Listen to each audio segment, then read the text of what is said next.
రేగే సాహెబ్ అనే భక్తుని గురించి ఇప్పుడు చెప్పుకుందాం. ఈనాటి సాహెబ్ భక్తులలో యువతరానికి కొత్త కొత్త ఆలోచనలు, అభిప్రాయాలు పుట్టుకొస్తున్నాయి. వేషభాషల్లో, కాలగతిలో మార్పులొచ్చినట్లే ఆధ్యాత్మికతలో కూడా మార్పు వస్తుందని వీరు తలుస్తారు. సంప్రదాయ పద్ధతిన సంధ్యా వందనము, గాయత్రి మంత్ర జపము మొదలైన వాటి వలన ఎట్టి ఉపయోగము లేదేమోనని కొందరి అభిప్రాయం. అటువంటి సాధనా పద్ధతులు వైజ్ఞానికమైన మనోవికాసం లేని వెనుకటి కాలానికి మాత్రమే తగినవేమోనని నేటికి మనకు నిరుపయోగమని అనుకుంటారు. అటువంటి వారికి సాయి భక్తుల్లో ఒకడైన ఎంబి రేగే అనుభవం గర్వింపు కలిగిస్తుంది.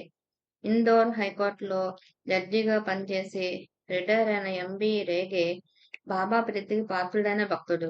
ఇతడు చిన్నప్పటి నుండి తీవ్రమైన ఆధ్యాత్మిక చింతన కలవాడు. బాల్యం నుండి ఇతడు గోవాలోని శాంతదుర్గాదేవిని ఇష్టదైవంగా పూజించుకొని ధ్యానించుకునేవాడు. ఇతడు 8వ సంవత్సరంలో ఉపనయనమైనప్పటి నుండి సంధ్యావందనము, గాయత్రీ జపము నిష్ఠగా చేస్తుండేవాడు. ఆ రోజుల్లో ప్రఖ్యాత చిత్రకారుడైన రవివర్మ గీచిన ధ్రువ నారాయణ చిత్రంలో ధ్రువుని తొలగించి ధ్యానంలో ఆ పాత్ర తానే వహించసాగాడు. సిద్ధాసనంలో కూర్చొని 10 నిమిషాలకు పైగా ఆ విష్ణుమూర్తిని ధ్యానంలో నిలుపుకోగలిగేవాడు. గురువును ఆశ్రయించకుండానే ప్రాణాయామం సాధించి కొద్దిసేపు హృదయ స్పందన కూడా ఆపుకోగలిగేవాడు. 1910వ సంవత్సరంలో అనగా తన 21వ సంవత్సరంలో ఒకే రాత్రి అతనికి 3 స్వప్న దర్శనాలయ్యాయి. రెండవ దానిలో శ్రీమన్నారాయణుడు అతనికి సాయిని చూపి ఆయననే ఆశ్రయించమని చెప్పాడు. మూడవ దానిలో అతడు షిరిడీ దర్శించాడు. అటు తర్వాత కొంతకాలానికి అతడు షిరిడీ దర్శించాడు. ఆ వివరం అతడు ఇలా చెప్పాడు. నేను మొదట బాబాను మసీదులో దర్శించడానికి వెళ్ళినప్పుడు ఆయన చెంత నిద్రలెందరో ఉన్నారు. నేను వెళ్లి సాష్టాంగపడి వారి పాదాలపై నా తల ఉంచాను. ఆయన ఏమిటి, మానవుణ్ణి పూజిస్తావా అన్నారు. వెంటనే నేను కొంచెం వెనక్కి వెళ్లి దూరంగా కూర్చున్నాను. ఆ ఎత్తి పొడుపు మాట నా హృదయానికి ఎంతో తీవ్రంగా తగిలింది. నిజమే, నేను కొన్ని గ్రంథాలు చదివి నేర్చిన భావాల వలన మానవుని పూజించడం తగదని తలచేవాణ్ణి. కనుక నేను వారిని దర్శించినందుకు సాయిబాబా నాకు దెబ్బ కొట్టారని తలచాను. ఇప్పుడు నేను ఆ రెండు భావాల మధ్య పడ్డాను. మానవాకృతిని పూజించకూడదన్న నా భావం బలైపోయింది. కానీ మరొక వంక నాకు కలిగిన దర్శనాల దృష్ట్యా నేను ఆశించినట్లు ఆయన నన్ను శిష్యుడిగా అంగీకరించలేదు. నేను ఖిన్నుడనై అలాగే కొన్ని గంటలు కూర్చుండిపోయాను. తరువాత మసీదు నేలపై కూర్చున్న బాబాను ఒక్కరినే విడిచి అందరూ వెళ్ళిపోయారు. అప్పుడు బాబా నన్ను కూడా వెళ్ళి రాధాకృష్ణ ఆయి ఇంట బస చేయమని చెప్పారు. నేను అలానే చేశాను. అది మధ్యాహ్న సమయం. ఆ సమయంలో బాబా వద్దకు ఎవరూ వెళ్ళకూడదని, అలా వారి ఏకాంతానికి అంతరాయం కలిగిస్తే శిక్షగా కీడు జరుగుతుందని అందరూ అనుకునేవారు. కానీ అప్పటి నా మానసిక స్థితిలో ఎట్టి ప్రమాదం గురించిన ఆలోచన నన్ను ఆపలేకపోయింది. నన్ను షిరిడీ వెళ్ళేటప్పుడు పెట్టుకున్న ఒక్క ఆశ తునాతునకలైంది. ఇంక భయపడేదేమున్నది? వారు నన్ను కొట్టి నా తల పగలగొట్టవచ్చు.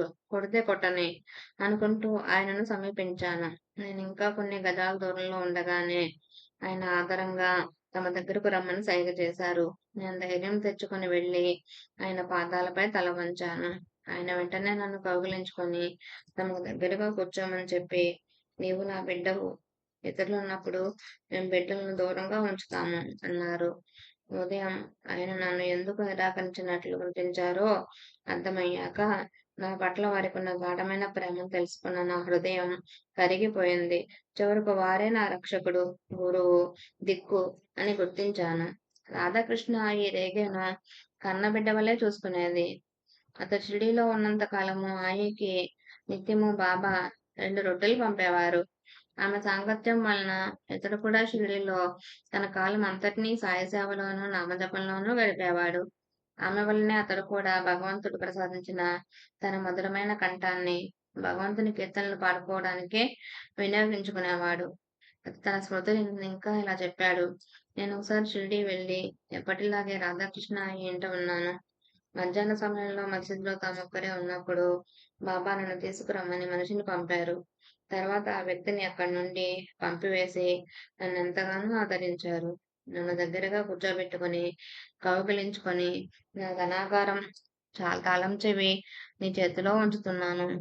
నెలకు రూ. 5 గానీ, రూ. 100 గానీ, లేక ఇంకేదైనా గానీ, నీకేది కావాలంటే అది అడుగు, ఇచ్చేస్తాను అన్నారు. వెంటనే అది నాకు ఒక పరీక్ష అని తోచి, నేనేమీ అడగదలచలేదు. నాకేది అవసరమో, మంచిదో బాబాకే తెలుసు.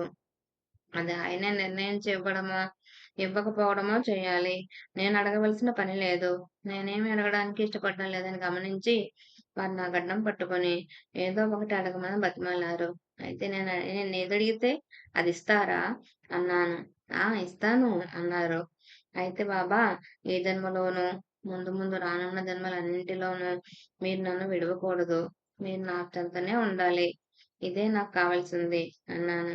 ఆయనెంతో సంతోషంగా నా వీపు తట్టి, సరే, తప్పకుండా నేనెప్పుడూ నీ చెంతనే, నీలోనూ, నీకు వెలుపలా ఉంటాను. నీవెలా ఉన్నా, ఏం చేస్తున్నా సరే అన్నారు.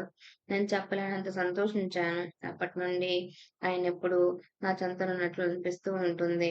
నా విశ్వాసం దృఢపరచడానికి ఒక్కొక్కప్పుడు వారు రూపంతో కూడా దర్శనమిస్తూ ఉంటారు. ఒకనాడు రేగే మసీదులో ఉండగా ఎవరో భక్తుడు ఎర్రని అరటిపళ్ళు తెచ్చి బాబాకు సమర్పించాడు. అవంటే రేఖకు ఎంతో ఇష్టం. వాటిలో కొన్ని బాబా తమకిస్తారని అది రాసించాడు. వెంటనే బాబా అతని కేసి చూచి ఒక పండు తీసుకుని వలిచి, పండంతా ఇతరుల భక్తులకు పంచి, పై తొక్కు మాత్రం రేగేకిచ్చి తినమన్నారు. అతను ఎలాగో అది తినివేశాడు. తర్వాత బాబా రెండో పండు, మూడో పండు కూడా తీసుకొని అలానే చేశారు. చివరకు నాలుగో పండు చేతిలో తీసుకున్న అతని కేసి చూసి, నేను నీకేమీ ఇవ్వలేదా? అని ఆ పండు వలిచి, కొంచెం తాము కొరుక్కొని అదెంతో బాగుందన్నారు. తర్వాత భాగం అతని నోటికి అందించి కొరుక్కోమన్నారు. మళ్ళీ తాను ఒక ముక్క కొరుక్కొని అతనికి ఒక ముక్క కొరికిస్తూ ఇలా పండంతా పూర్తి చేశారు. ఈ లీల గురించి ఆలోచిస్తే ఎంతో విలువైన ఆధ్యాత్మ సూత్రాలు తెలుస్తాయి. మొదట ఆ పండ్లను చూడగానే రేగేకు చాపల్యం కలిగింది. అది పండు రూపం చూడడం వల్ల, ఇదివరకు ఆ పండు తినని అనుభవం గుర్తు రావడం వల్ల కలిగిన చాపల్యం వలన బాబా ప్రసాదం అన్న భావమే అతనికి స్ఫురించకుండా పోయింది. అది ఒక బలహీనత అన్న గుర్తింపు కూడా అతనికి కలగలేదు. నామరూపాల వల్ల కలిగిన లౌకిక సుఖభ్రాంతి విడిస్తే గాని, బాబా పరిభాషలో చెప్పాలంటే 5 సమర్పిస్తే గాని గురుకృప లభించదు. బాగా ఆలోచించి నామరూపాత్మకమైన ఇంద్రియ విషయాలు నిజంగా సుఖమయములు కావని మొదట ముముక్షువు తెలుసుకోవాలి. అప్పుడు గాని విషయాల పట్ల వైరాగ్యం కలగదు. కానీ అందుకు తగిన జీవితానుభవం సద్గురు కృప వలనే కలుగుతుంది. అందుకే సాయి అతన్ని భ్రమింపజేసిన అరటి తొక్కను మాత్రమే అతనికిచ్చారు. ఒకసారి కాదు, ముమ్మారు. నిజమైన ఆత్మసుఖం ఇంద్రియ విషయాల మగ్న దాగి ఉంటుంది. సద్గురువు దాన్నే అనుభవిస్తూ ఉంటారు. అటువంటి గురువు విశ్వాసము, ఓర్మిలతో తమను శరణ పొంది, మొదట తాము ప్రసాదించిన కఠిన పరీక్షలను విశ్వాసంతో హృదయపూర్వకంగా స్వీకరించిన సత్శిష్యునికి మాత్రమే ప్రసాదిస్తారు. దానిని అరటిపండు ఒలిచినట్లు అత్యంత సులభంగా బహిర్గతం చేసి నోటికి అందిస్తారు. ఆ స్థితిలో గురు శిష్యులకు అభేదం సిద్ధిస్తుంది. దాన్ని తెలపడానికే ఆ గురు శిష్యులిద్దరూ చెరుకు ముక్క కొరుక్కుంటూ ఆరగిస్తారు. ధర్మశాస్త్ర ప్రకారం యుక్త వయస్కుడైన కొడుకుతో తండ్రి కూడా మిత్రుని వలె వ్యవహరించినట్లు, ప్రియురాలి పట్ల ప్రియుడు అభేదంతో ప్రవర్తించినట్లు, కానీ మోక్షం కోసం కాకుండా కేవలం లౌకిక సుఖాల కోసం, లౌకికమైన కష్టాలు తొలగించుకోవడానికి మాత్రమే సద్గురువును, భగవంతుణ్ణి ఆశ్రయించే వారికి ఆ దైవం సులభంగా వారు కోరింది ప్రసాదిస్తారు. దాన్ని తెలపడానికే సాయి కూడా ఇతర భక్తులందరికీ వెంటనే అరటి పండ్లు పంచారు. ఈ సత్యాన్ని ఒక ముస్లిం మహాత్ముడు, సూఫీ ఎంతో చమత్కారంగా ఇలా చెప్పారు. బిచ్చగానికి, చుట్టం చూపుగా వచ్చేవారికి వారు కోరింది వెంటనే ఇచ్చి పంపించేస్తాం. ఆప్తులైన మిత్రులకు మాత్రం సాధ్యమైనంత జాప్యం చేస్తూ వారిని వీలైనంత ఎక్కువసేపు మన చెంత ఉంచుకోవాలని చూస్తాం. అంతకంటే కూడా మనను ప్రేమ విశ్వాసాలతో ఆశ్రయించుకున్న బిడ్డలకు చిరకాలం విద్య, క్రమశిక్షణ ఇచ్చి చివరికి ఎప్పుడో మన ఆస్తిపాస్తులు యావత్తు వారికి ఇచ్చి వేస్తాం. అలానే భగవంతుడు మరియు సద్గురువు కూడా కేవలం లౌకికమైన భక్తులను సాధ్యమైనంత త్వరగా వదిలించుకోవడానికి వారు కోరిన లౌకిక సుఖాలు వెంటనే ప్రసాదిస్తారు. కేవలం జ్ఞానం కోరిన ఆత్మీయుల నుండి లౌకికమైన సంపదలన్నీ తీసివేసుకొని కేవలం తమపై ఆధారపడి తమ సేవలోనే జీవించేలా చేసి చివరికెప్పుడో వాళ్ళని సంపూర్ణంగా అనుగ్రహిస్తారు. లోకంలో చూసేవారందరికీ అట్టి సద్భక్తుడిని సద్గురువు కటాక్షించకపోగా ఎన్నో కష్టాలు పెట్టినట్లుగా తోస్తుంది. ఆ సమయంలో ఆ భక్తుడు కూడా అలానే తలచవచ్చు. కానీ అసలు విషయం సద్గురువుకు తెలుసు. ఓరిమితో తనను నమ్మి సేవించిన వారికి ఉత్తమోత్తమైన శాశ్వత శ్రేయస్సు చేకూరుస్తామన్న వాగ్దానం ఎన్నటికీ వమ్ము చేయరు. ఈ విషయంపై సద్భక్తునికి పూర్ణమైన విశ్వాసం ఉండాలి. అట్టివాడే సద్భక్తుడు. తాత్కాలికంగా అతనికి కూడా సద్గురువు ఇతరులను అనుగ్రహించినంత మాత్రం కూడా తనను అనుగ్రహించడం లేదని ఆ సమయంలో తోస్తుంది అని తెలపడానికే బాబా నేను నీకేమీ ఇవ్వలేదా అని ప్రశ్నించారు. మిగిలిన భక్తులందరికీ లభించినవి మేలైన అరటిపండ్లు మాత్రమే.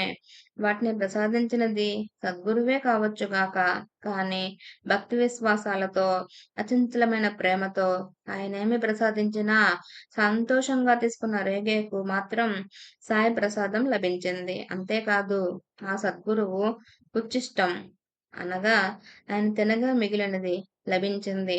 బాబా తాముగా తమ ఉచ్చిష్టం భక్తునికి ప్రసాదించిన సందర్భం ఇంకొకటి లేదు. ఇదొక్కటి మాత్రమే. ఆ ప్రసాదం ఎంత పవిత్రమైనది. ఆ సద్భక్తుడు కొరికి తినిన తర్వాత కూడా ఆయన తిరిగి కొరికి తిని మళ్ళీ ఆ భక్తునికి తినిపించారు. తల్లి ఎంగిలి బిడ్డకు మధురం, ప్రీతితో తినదగినది. బిడ్డ ఎంగిలి తల్లికి ప్రీతి. తన రక్తమాంసాల రూపమే తన బిడ్డ అన్న భావమే ఆ ప్రీతికి అర్థం. అట్టి ప్రేమే సాయి నుండి రేగే పొందాడు. అందుకే తర్వాత ఒక గురు పూర్ణిమ నాడు భక్తులందరూ బాబాకు పూలమాలలు వేస్తుంటే తానేమీ తేనందుకు రేగే నొచ్చుకుంటుంటే బాబా ఆ మాలలన్నీ చూపుతూ ఇవన్నీ నీవే అన్నారు. అంటే అందరూ వేసిన మాలలు కలిసి అతని హృదయంలో ఆయన పట్ల గల మాయని ప్రేమ అనే మాలకు సరితూగుతాయని వారి భావం. సాయి తమ గురువుకు బాహ్యమైన పూలమాలలు ఎన్ని మార్లు వేశారు కనుక 1916లో రేగే ఎవరూ చూడకుండా వారి ఆసనం కిందకు విడిచిన మస్లిన్ గుడ్డను బయటకు తీయించి ఇది నాది, ఇది తిరిగి ఇవ్వను అంటూ బాబా దాన్ని తమ భుజాలపై కప్పుకుంటూ రేగే కేసు చూసి ఇది నేను కప్పుకుంటే బాగుంది కదూ అన్నారు. రేగే వంటి భక్తుని ప్రేమ, అతని హృదయంలో నిష్ఠ, అచంచలమైన భక్తి ఓరిముల రూపంలో గుప్తంగా ఉంటుంది. సాయి కూర్చున్న ఆసనం కింద మసిలిన గుడ్డ ఉన్నట్లు భర్త పట్ల గల ప్రేమను పతివ్రత ఎన్నడూ లోకానికి ప్రకటించుకోదు. అలా ప్రకటించేది వేశ్య మాత్రమే. అంతటి ప్రియుడు తన పట్ల సంప్రీతుడయ్యాడని లోకానికి గర్వంగా చాటుకుంటుంది. వేశ్యకు లోకం యొక్క మెప్పు ముఖ్యంగాని ప్రియునిపై తనకున్న ప్రేమ కాదు. కానీ గుప్తమైన పతివ్రత యొక్క ప్రేమయే నిజమైన ఆభరణం. ఇట్టి ప్రేమకు ఫలితం ఏమిటి? అతని నిష్ఠ, సబూరీలకు ఫలితం ఆయన తమ సర్వస్వము అతని ముందు ఉంచడమే. బాబా నుండి ప్రేమపూర్వకమైన ఆలింగనం పొందే మహాభాగ్యం కూడా ఇతనికి ఒక్కడికే దక్కిందని చెప్పవచ్చు. అట్టి పరిస్థితే మనకు కలిగితే మనం బాబాను ఏమి కోరేవాళ్ళమో ఆలోచించుకున్నాక ఇటుపై చదవండి. అతడేమీ కోరలేదు. తనకేది శ్రేయస్కరమో తనకంటే ఆయనకే బాగా తెలుసునని అతడి విశ్వాసం. కానీ బాబా అతడికి ఏమైనా ప్రసాదించాలని తమకు ఆతృతగా ఉన్నదని చెప్పి ఏదైనా కోరుకోమని చెప్పి అతని గడ్డం పట్టుకొని బతిమాలారు. నిష్కల్మషమైన ప్రేమే సరైన మార్గం చూపుతుంది. అతడు ఈ జన్మలో కాని లేక ఇంకా జన్మలుంటే వాటన్నింటిలోనూ మీరు నా నుండి దూరం అవ్వకూడదు, మీరెల్లప్పుడూ నాతోనే ఉండాలి అన్నాడు. నేనైతే నన్ను మీ అంతటి గురువుని చేయండి అని కోరేవాణ్ణే. అందుకు ఇంకెంతో నిష్ఠ, సబూరి ఉండాలి అని బాబా చెప్పడంతో అంతటి అవకాశం చేజారిపోయేదే. కానీ రేగే కోరేదానికి సాయి ఎంతగానో సంతోషించి భుజం తట్టి సరే నీవెక్కడున్నా నీలోనూ నీ చుట్టూను ఎప్పుడూ నేనే ఉంటాను అన్నారు. అదే ఆయన అతడికి ప్రసాదించిన శాశ్వతమైన ఆలింగనం. బాబా సమాధి చెందాక కూడా అతడి గట్టి అనుభవం స్థిరంగా నిలిచిపోవడమే విశేషం. సాయికి వారి గురువిచ్చిన ఆశీర్వచనం కూడా ఇదే. అది గుర్తుంచుకొనడమే. సాయి తమను అంతగా ఆశ్రయించుకున్న రేగే హృదయాన్ని సర్వబంధాల నుండి రక్షించుకుంటూ వచ్చారు. 1914 సంవత్సరంలో రేగే దంపతులు ఆయన దర్శనానికి షిరిడీ వెళ్లారు. బాబా అతన్ని చూడగానే నా ప్రసాదం ఒకటి నీ వద్దకొచ్చింది అన్నారు. ఆయన చెప్పింది తనకు కలగనున్న బిడ్డ గురించేనని రేగేకు అర్థమైంది. అప్పుడు అతని భార్య గర్భవతి. తర్వాత కొంతకాలానికి అతని భార్య ప్రసవించాక బిడ్డను బాబా దర్శనానికి తీసుకెళ్లారు. సాయి ఆ బిడ్డను ముద్దాడి రేగేను, ఈ బిడ్డ నీవాడా లేక నావాడా అని అడిగారు. మీవాడే బాబా అన్నాడు రేగే. అయితే నావాడుగా వీడిని మీకు అప్పగిస్తున్నాను. అలానే చూసుకో అన్నారు బాబా. వారి భావమేమో ఎవరికీ అర్థం కాలేదు. 1.5 సంవత్సరాల తర్వాత ఆ బిడ్డకు న్యూమోనియా వచ్చింది. అతనికి చికిత్స చేసిన వైద్యులు ప్రమాదం తప్పి రోగి కోలుకుంటున్నాడని తలుస్తున్న సమయంలో అకస్మాత్తుగా బిడ్డకు ప్రమాదం సాగింది.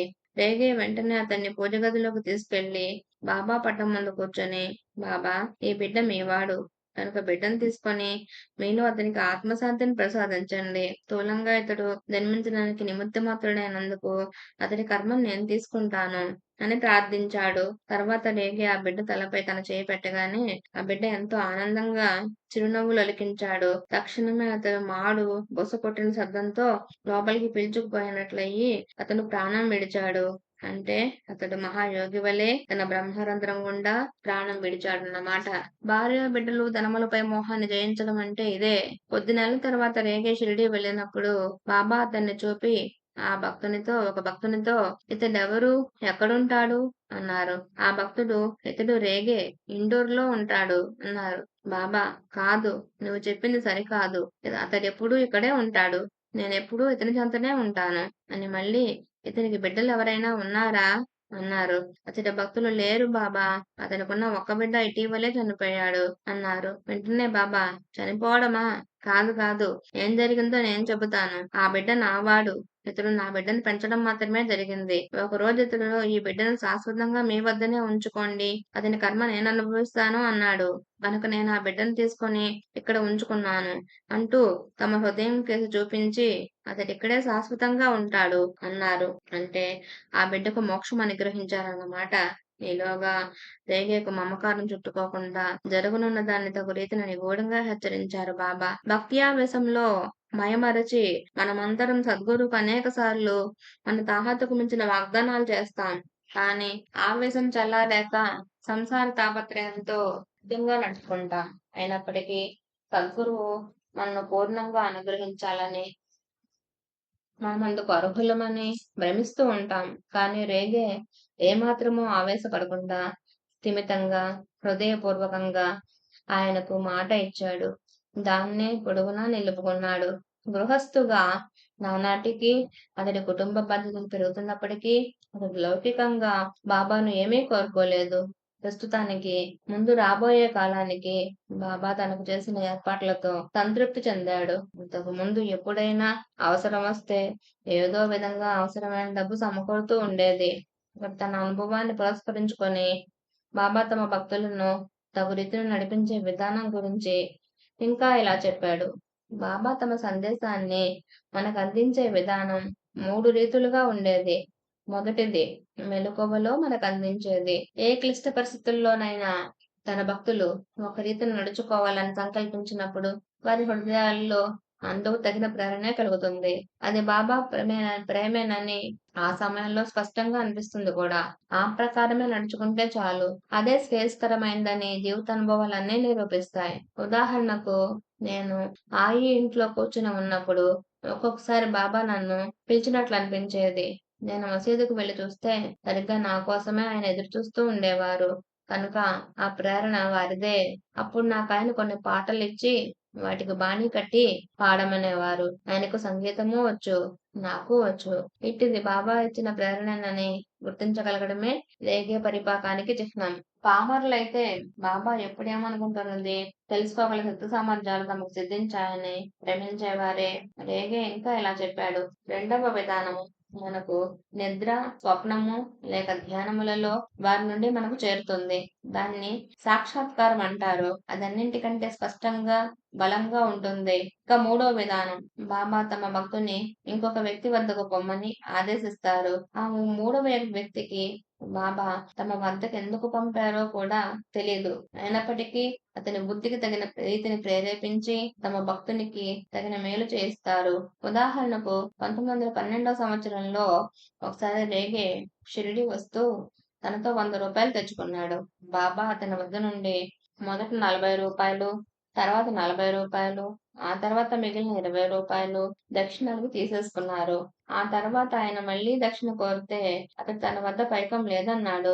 బాబా ఎవరి వద్ద నుండైనా తెచ్చివ్వు అన్నారు. ఎవరి వద్ద తీసుకొచ్చేది అడిగాడు రేగే. బాబా శ్యామ వద్ద తీసుకురా అన్నారు. అర్థం చేసుకుంటే బాబా చమత్కారం అక్కడే అర్థమవుతుంది. శ్యామ కేవలం ఒక పేద బడిపంతులు. సామాన్యంగా అతని వద్ద అదనంగా పైకం ఉండడం అరుదు. రేగే వెళ్లి అడగగానే అతడు నీకు బాబా భావం అర్థం కాలేదు. నీ డబ్బుకు బాబా దృష్టిలో కించిత్తైనా విలువ లేదు. ఆయన కోరేది నీ మనస్సు, హృదయము, సమయము, నీ ఆత్మ. వీటిని ఆయనకు అంకితం చేయమనే. రేగే తిరిగి వచ్చి ఆ వివరం చెప్పగానే బాబా అతడిని ఈసారి కాకా దీక్షిత్ వద్దకు పొమ్మన్నారు. ఆ రోజుల్లో కాకాకు కూడా న్యాయవృత్తిలో కొంచెం కూడా సంపాదన లేదు. ఆ సంగతి బాబాకు బాగా తెలుసు. అతన్ని తిరిగి బొంబాయి వెళ్లి తన వృత్తి కొనసాగించుకోమని కూడా ఆయన అప్పుడప్పుడు చెబుతున్నారు. రేగే వెళ్లి డబ్బడగ్గానే దీక్షిత్ తన వద్ద పైకం లేదని చెప్పి సద్గురుని కోసం ఏమి చేయవలసి వచ్చినా అది మన పరువుకు తక్కువని మాత్రం అనుకోకు అని సలహా ఇచ్చాడు. ఆ మాట వినగానే బాబా నవ్వి అయితే నానా చందోర్కర్ వద్దకు వెళ్లి అడుగు అన్నారు. అప్పుడు నానా చందోర్కర్ ఖండోబా ఆలయంలో ఉపాసనీ శాస్త్రితో ఒక ఆధ్యాత్మిక గ్రంథం చదువుతున్నాడు. రేగే వచ్చి పైకం అడగగానే బాబాకు దక్షిణ సమర్పించడం విషయంలో తను ఎలా ముందుగా జాగ్రత్త పడేది వివరించాడు నాన్న. తాను తెచ్చుకున్న పైకంలో సగభాగం కోపర్గాంలో ఉంచి మిగిలినది తెచ్చుకొని బాబా అడిగినప్పుడల్లా దక్షిణిస్తూ ఉంటాడు. మరలా అవసరం వచ్చినప్పుడు మిగిలిన పైకం కోపర్గాం నుండి తెప్పించుకొని బాబా కోరినప్పుడు దక్షిణ సమర్పిస్తూ ఉంటాడు. ఇదంతా వివరించి చివరకు నీవు కూడా ఇలానే చేస్తుండాలి అన్నారు. నాన్న అతని ఇంటి నుండి తెచ్చుకున్న డబ్బులో సగమే షిరిడీకి తీసుకురావడంలో ఒక యుక్తి దాగి ఉంది. అతని వద్ద అంతే పైకం ఉన్నదని, అంతవరకే బాబా దక్షిణ కోరవచ్చని అతడి భావం. అవసరం వచ్చినప్పుడు ఇతరులను అడగవలసి రావడం ఆత్మగౌరవానికి భంగమని కూడా అతని భావం. ఆ విషయం రేగే చెప్పగానే బాబా వెంటనే నానాను పిలిపించి అతనిని 40 రూపాయలు ఒకసారి, మరొకసారి 40 రూపాయలు, తర్వాత మళ్ళీ 20 రూపాయలు దక్షిణ కోరారు బాబా. అంతటితో అతని వద్ద పైకం అయిపోయింది. తర్వాత అతడు కోపర్గాం నుండి తన పైకం తెప్పించుకునే లోపలే 20 రూపాయలు వెంటనే దక్షిణ కోరి అతడి అపోహను దెబ్బతీశారు బాబా. బాబాను ఆర్థికంగా ఆదుకుంటున్నానన్న అపోహ నానా హృదయంలో చోటు చేసుకున్నందుకే బాబా అలా చేశారు. సంప్రదాయాన్ని బాబా బాగా గౌరవించారని, అందరూ తమ తమ ధర్మాలను పాటించాలని, ఇతరుల మత ధర్మానికి అంతరాయాలు కల్పించకూడదని ఆశించేవారని రేగే చెప్పాడు. ఇందుకు అతడు ఒక ఉదాహరణ కూడా చెప్పాడు. 1916 సంవత్సరంలో ఇద్దరు రోహిల్లాలు వచ్చి షిరిడీలో కొంతకాలం ఉన్నారు. వారిలో పెద్దవాడు ఎప్పుడూ బాబా వద్దనే ఉంటూ రాత్రి సమయంలో బాబా పాదాల కింద కూర్చొని ఖురాన్ చదువుతూ ఉండేవారు. అతడెంతో ఆచారవంతుడే కాక బాబా గొప్ప మహాత్ములను తలిచి ఆయన సాక్షాత్తు ప్రవక్త అన్నట్లు చూసుకునేవారు. అయినప్పటికీ బాబా బోధలు, ఆచరణలోని కొన్ని అంశాలు అతనికి నచ్చేవి కావు. అవి ఇస్లాం మత ధర్మానికి విరుద్ధంగా ఉంటాయనేవాడు.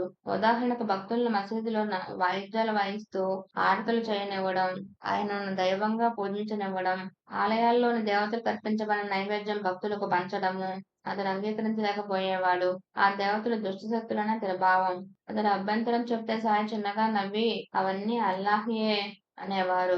ఆ దేవతలందరూ అల్లాహియేనని బాబా చెబితే అతనికి అర్థమయ్యేది కాదు. సాయి ఒక్కొక్కప్పుడు మనమందరము భగవంతుడిచే సృష్టించబడ్డ వారం మాత్రమే అని ఇస్లాం ధర్మసూత్రానికి అనుగుణంగా తమను కూడా కలుపుకొని చెప్పేవారు. కానీ మరొకప్పుడు దైవము నేను వేరు కాదు అనేవారు. అది అతని దృష్టిలో మత విరుద్ధంగా తోచి ఒకరోజు అతని ఖురాన్‌లో ప్రమాణం చూపించమని బాబాను కోరితే ఆయన నవ్వేశారు. అది రోహిల్లాకు ఎంతో అభ్యంతరం అనిపించింది. అతనికి తెలిసిందల్లా మత ధర్మంలో తద్విరుద్ధమైన అంశాలు చొప్పించిన వారికి మరణశిక్ష విధించాలని మాత్రమే. ఈ కారణంగా బాబా ప్రవక్త అయినప్పటికీ ఆయనను చంపడమే తన ధర్మమని నిర్ణయించుకొని ఒకరోజు బాబా వెనుకగా వెళ్లి ఒక లావాటి కర్రతో ఆయనను కొట్టబోయాడు. ఆయన అకస్మాత్తుగా వెనుకకు తిరిగి అతని కేసి తీవ్రంగా చూచి అతని మణికట్టు తాకారు. అతను భయంతో కృంగిపోయి నేలపై కుప్పకూలి లేవలేకపోయాడు. ఆ దుడ్డు కర్ర ఎత్తడానికి గాని లేక దాన్ని లేవడానికి గాని శక్తి లేకపోయింది. బాబా అతన్ని అలా విడిచి వెళ్లిపోయారు. ఎవరో వచ్చి అతన్ని లేవదీయవలసి వచ్చింది. తర్వాత అతడు బాబా వద్ద సెలవు తీసుకొని శాశ్వతంగా షిరిడీ విడిచి వెళ్లిపోయాడు. రెండవ రోహిల్లా మాత్రం వారిపై ఎట్టి అసహనం వహించక బాబాకు వినయ విధేయతలతో సేవ చేస్తూ ఆ సంస్థానంలో ఉండిపోయాడు. అట్టి అసహనం ముస్లిం భక్తులకు మాత్రమే పరిమితం కాదు, కొందరు హిందూ భక్తుల్లో కూడా ఉండేది. కానీ బాబా మాత్రం ప్రతిసారి దాన్ని విధిగా అణిచివేశారు. అప్పుడప్పుడు సాయిబాబా నిగూఢమైన పరిభాషలో మాట్లాడేవారు. నీతి కథలు ధారాళంగా ఉపయోగించేవారు. అయితే వాటిని శ్రోతలు అనేక రీతిలో అర్థం చేసుకునేవారు. ఒకసారి ఆయన నాతో నిగూఢమైన పరిభాషలో మాట్లాడి తమ భావం నాకు అర్థమైందా అని అడిగారు. కాలేదు అన్నాను. అప్పుడు అక్కడ ఇతరులు కూడా ఉన్నారు. వాళ్ళంతా వెళ్ళాక నేను ఆయనతో నాకు నిగూఢమైన మాటలు అర్థం కావని, నాకేమన్నా అర్థం అవ్వాలంటే స్పష్టంగా చెప్పాలని అన్నాను. అటు తర్వాత ఆయన నాకు ఎన్నడూ పొడుపు కథలు చెప్పకనే స్పష్టంగానే మాట్లాడేవారు. రేగేకు సాయి అనుగ్రహం ఇంతగా వర్షించడానికి కారణం ఈ జన్మకు సంబంధించింది కాదు. అతడు రత్నగిరి జిల్లాలోని నాహిబాబ్ గ్రామంలో జూలై 5, 1888 యోగిని ఏకాదశి నాడు జన్మించాడు. నాటికి 6వ రోజున ఆ బిడ్డ పడక ప్రక్కనే హఠాత్తుగా ఒక ఫకీరు ప్రత్యక్షమై ఆ పిల్లవాడిని ఎత్తుకొని అతని తలపై తమ చేతితో నిమిరి తిరిగి పడుకోబెట్టారు. ఆయన ఎవరోనని ఆ ఇంట్లోని వారు విచారించేలోగానే ఆ ఫకీరు అదృశ్యులయ్యారు. అది చూసి ఇలా తమకు దర్శనమిచ్చింది దెయ్యమో భూతమోనని ఆ కుటుంబంలోని వారంతా భయపడ్డారు. తర్వాత డేగే 1910లో షిరిడీ వెళ్ళినప్పుడు బాబా అతన్ని ఆశీర్వదించి తమ ఫోటో ఒకటి ప్రసాదించారు. అతను ఇంటికి తిరిగి వచ్చాక ఆ ఫోటో అతని తల్లికి చూపించాడు. చూడగానే ఆమె ఆశ్చర్యపడి అతడు జన్మించిన 6వ రోజున తమకు దర్శనమిచ్చిన ఫకీరు వారేనని గుర్తించి ఆ సంగతి అతనితో చెప్పింది.